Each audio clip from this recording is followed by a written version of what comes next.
What is up, everybody? Welcome back to GOALAZO here on FSI. I am Alex Super, about to give you a quick rundown of some GPP strategies and some players that I like here on May 18th, the penultimate game for many Premier League teams today. We got 4 matches, and this is going to be a companion piece to Gators Cash breakdown, more of a wide breakdown of the slate, so make sure to check that out. Like and subscribe here at FSI, please, please, please. And anything we get from this video is cool for me. I'm very happy to do this. I enjoy doing this. So any spoils they can reap at FSI from this is cool with me. All right, let's dive into the slate. I want to move through this semi quickly. I know I labor on a lot of things a lot of times, but we're going to try to get in and out here today. So here are your 4 matches. United, Fulham. United, the biggest favorite on the slate and second highest goal total at 3. I think this is going to be the most targeted match on the slate for sure, especially because it is a early match. We're going to have the lineups. So it's going to be easier to fill with those green checks than, waiting on something like City and Brighton where, City's favorite, decent total, but we don't know what the lineups are going to be. So I think that's going to put a lot of ownership on United. I think you can definitely get to that match plenty. You just might want to get to it in different ways. We'll go over that a little bit. Southampton and Leeds, pretty much a pick 'em, but a high goal total. This is my favorite game on the slate. We're going to touch on this quite a bit. And then my least favorite game on the slate, Leicester and Chelsea, running it back. Chelsea big favorites relative to Leicester's win odds at least, but a low total of 225. Don't love it, but you could still get some scoring out of that one. Let's just look at some potential lineups really quick, working from that first game back, because this is going to be essentially a full power squad from both of these teams. So we're going to see a lot of kind of the same as we're used to here. Madison back in the side, at least projected for Leicester, but he's expensive, so I don't think we need to touch him. Again, we don't know what we're going to get from City. Brighton makes a little more sense. Maupay's out for the rest of the year, so Chakan Bosch moves in, but you got Gross, kind of the same standard fare for Brighton. I don't know if you want to get to Brighton too much anyway. Maybe Chakan Bosch because he's going to be really cheap, I imagine. I haven't looked at what his price is, but City, who knows? This could be Aguero. De Bruyne could start, play 60 minutes. Back here, it's kind of whatever. We do know Ederson's going to start based on what Pep said. But, all right, so again, this one's a big one. Adams, Ings. Neither of these teams really playing for anything but positioning on the table, but that could make it an even wilder game. Bamford, Rodrigo right here, Rafinha, Harrison, Dallas. The whole gang is back for Marco Bielsa. At least they're suspected to be. We'll see what the actual lineups are when they drop at noon Eastern. Kind of a full squad for United, projected. Cavani up top with Rashford. I think we'll see Mason Greenwood in this side, maybe for Rashford, or maybe Rashford moves up forward. Or maybe Greenwood just plays up front. I think he played up front recently. You got Carvalho up front for Fulham. I doubt he's going to be stone minimum again, but still no Lookman in this projection. Joe Bryan back in the projection. Maybe a decent floor play, but I don't know why you'd want to play a ton of Fulham floor against United. So, all right, let's start finding some guys we like. Take a look at forward really quick. Rafinha up top. Wasn't even on sets, but that's not even my area to look at. Timo Werner at 8.3. As far as the expensive guys go, I know I said I don't like this game, but I expect Werner to be under-owned, and I think Chelsea might push a little harder than Leicester in this one. So if you get to Werner a couple of times, I don't mind that. Nacho I always like. If Greenwood starts, I think he'll be pretty highly owned, but his price might make a difference. I always love Che Adams. Again, I could see myself game stacking Southampton and Leeds, to be honest, and getting floors elsewhere. The thing about this slate is I think you might be able to get different with set takers and get different with floors. That's not necessarily how you want to approach GPP, but if you settle on a couple of forwards that you like you can rotate some of your midfielders and like get to Bruno and Shaw in one, maybe get to one or the other, but also slip in some James Ward-Prowse, some Jack Harrison, some Stuart Dallas, especially if you're stacking the Southampton Leeds. Like it makes sense to me to run 3 forwards from that match with Ward-Prowse and either Harrison and Dallas, and then maybe get to Shaw. Like I don't know if you can make that build, but we can try. So Ings, Adams, love that. Again, United, you're going to get some ownership there. If Jesus starts at 7-3, it's not horrible. Gross is a floor play. If Aguero starts at 6-8, it might give you some cash elsewhere, but again, like you're not going to know what the lineup looks like. You won't know Aguero is going to be in the lineup until the exact lock of the first 2 games. So that might give you an advantage. If you make room for Aguero and maybe just plug him in or plug Jesus into your lineup and just let it ride. If you're playing 20 lineups and you can afford to like get cute like that, no one will be on Aguero. They probably already paid up for a different forward, and getting down to him, like maybe they'll do that, but they'll leave salary elsewhere, which isn't a horrible GPP strategy in itself, but like you can leave yourself a little room to screw around. Bernardo Silva at 6'7", that's fine, whatever. Cavani at 6'6", I mean, like, I imagine he'll be high owned, but that price and his form, it'd be hard for me to get away from him. But I can tell you how I'd do it. Patrick Bamford at 6'1". It's going to be the first guy we put in here. Tremendous goal scorer, decent form, not a great opponent, high total. That screams great GPP play for me. I might even play him in cash at that salary. I love Leeds here. I can see Leeds putting up 3-4 goals. It doesn't really matter to them, so they could even play it more open. This could be a 4-4, 5-5 game. Like I can see that happening. Obviously, that's a bit of a overstep, but I can see it happening. Really quick, Cavalier at 5'9". I don't love that. Mitrovic, if he plays, still 5'7", like, sure. If you want to throw a dart or two at him, I don't mind it. Trossard at 5'6", still not doing much for you. The other one I really love right here, Rodrigo at 5'5". Like, I wouldn't mind playing these dudes together in this match. Like, they could assist each other. They could, the double forward thing that if you know how I build, I like that quite a bit. So I could see it. Definitely makes sense to me. I might have a lot of builds with both of them, to be honest. None of these guys really interest me. Maja, Perez, if he starts, it doesn't matter. Like, I don't want that much of that match. I could get to Minamino at 4'8" if he starts. Same with Walcott at 4'5".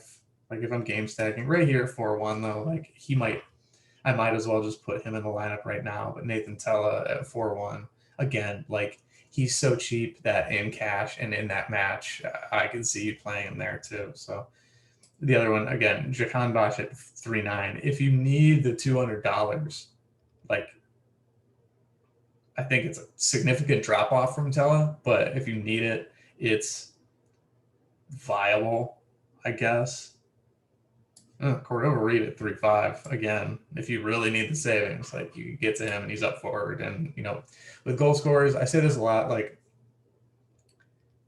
how much are you really losing from one to another? If guys have no floor, some of them have really high ceilings.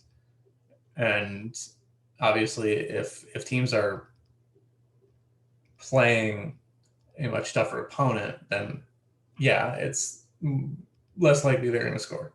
So take that into consideration when you're thinking about these guys down here. But that's what makes Tella such a good option here. So I'm actually going to pop him in at midfield really quick because, like, midfield, you have all these guys who are going to be,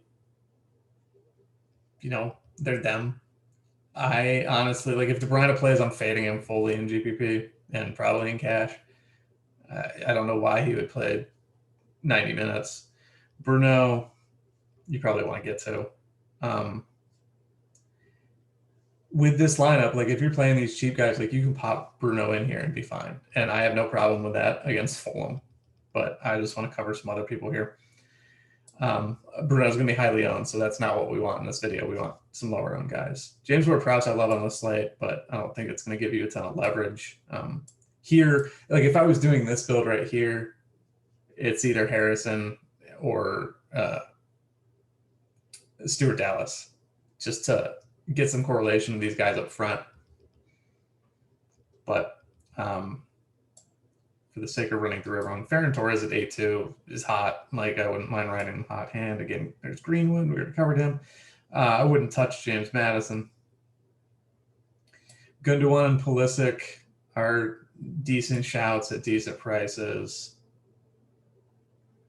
I just don't love any of these guys. Like Dallas is 61. I think that's still your best option. Redmond doesn't do much for me. Armstrong's a floor guy. Leicester's in that game I don't like. Phillips isn't going to give you a whole lot of upside. Jorginho's always a penalty shout, but at 4-2, like I don't like my chances. Maybe in a showdown. There's Jakan again if you really need savings, but I don't think you're going to need a ton of savings.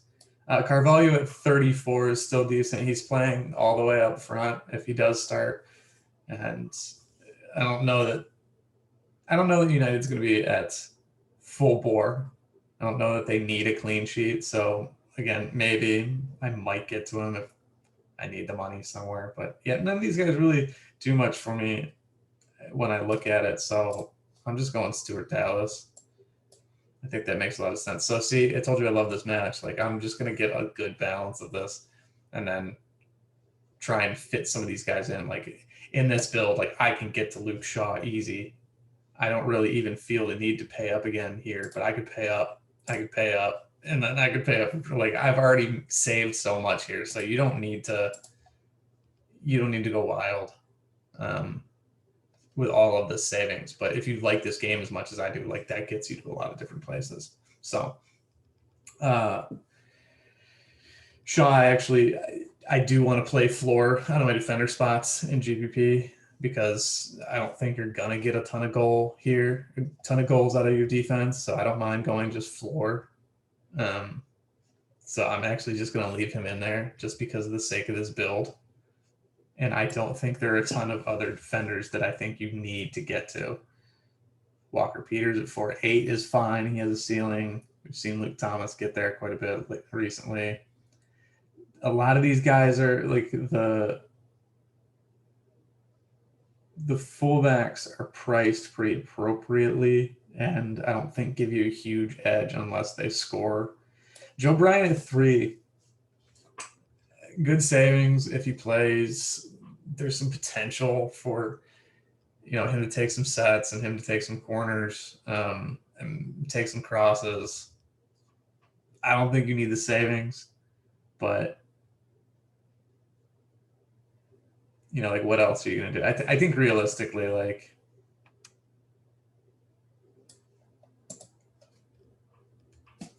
Eric Bailly at 2.6, like got clean sheet odds. You could go up to Lindelof if you feel like he's somehow a better option than Bailly. I don't think either of them are tremendous header threats.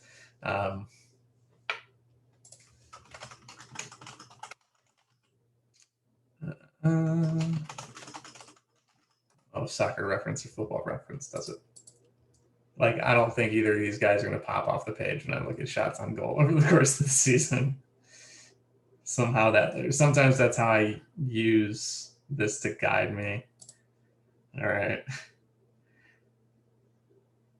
Lindelof has 1 and way more time on the pitch. So, yeah, I don't know that it does much for you. But, again, as I said last time, this isn't a lineup you should use. This is a lineup full of players that I think you should use in better lineups. That's how this show goes.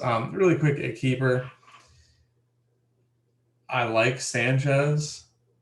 As if you want a dog keeper, I like Sanchez. Again, I think City can take some shots outside of the box. I don't think they need to go all out on offense. I think I said that last week. So Sanchez is a decent shot stopper.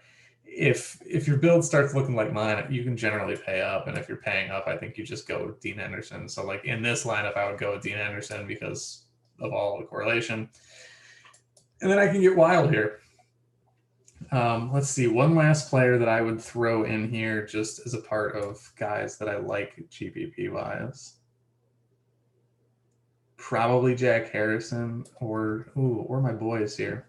If I want to go full game stack, like playing Ings, Bamford, Rodrigo, Tella, and Dallas, like I will probably do that. And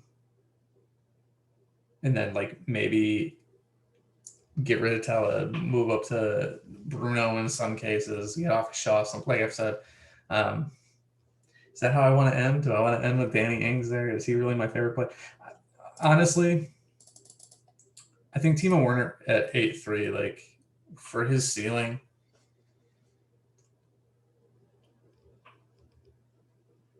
I don't know. I'm cool with it. I'm cool with Werner there. I think it could be Ings. You know, I love Che Adams, Nacho, whoever else you think is going to score. But like, these are guys that I love in GPP. If I'm getting rid of Hendo, I'm going to go back to Sanchez. So this is my LGPP team today. This is who I like. Yeah. You can get to a lot of different people here. You can get weird with your midfielders, your set takers. I think you might be able to find ways to, like, if you settle on a build of forwards that you like on a 4-game slate, like just switch out some of those set takers. You know, go Bruno and James Ward-Prowse, go Bruno and Stuart Dallas, go James Ward-Prowse and Stuart Dallas, slip Yuri Tielemans in with any combination of those guys, like, and just keep the forwards the same, and then you can change out the keepers as well. I think you just need to find some forwards that allow you to get to some of the floors that you need and hope they score. Or you can just go full bore, I need goals on a 4-game slate. But I think most of them are going to come from Southampton and Leeds. That's just a feeling that I have. Obviously, it can't be like 75% of the goal on the slate. I guess it could be. We'll see. I don't know how some of these teams are going to attack. So those are the guys I like. I really like that match. So if you see me in GPPs, you'll probably see some big stacks from that match, and just pray that I get some goals. And that the later game too? No, Chelsea. So it's the first match. So I'll probably be looking for goals from the first matches and then just trying to hang on for the rest of the day. So that does it for GOALAZO for today. I'll probably be back for Wednesday's slate, and then we'll have the big one on Sunday. But like and subscribe here at FSI. Leave a comment down below. Tweet me at Lex Hooper. I'll answer any questions you have, tell you who I like if it matters to you. So thanks for tuning in, and we'll talk to you next time.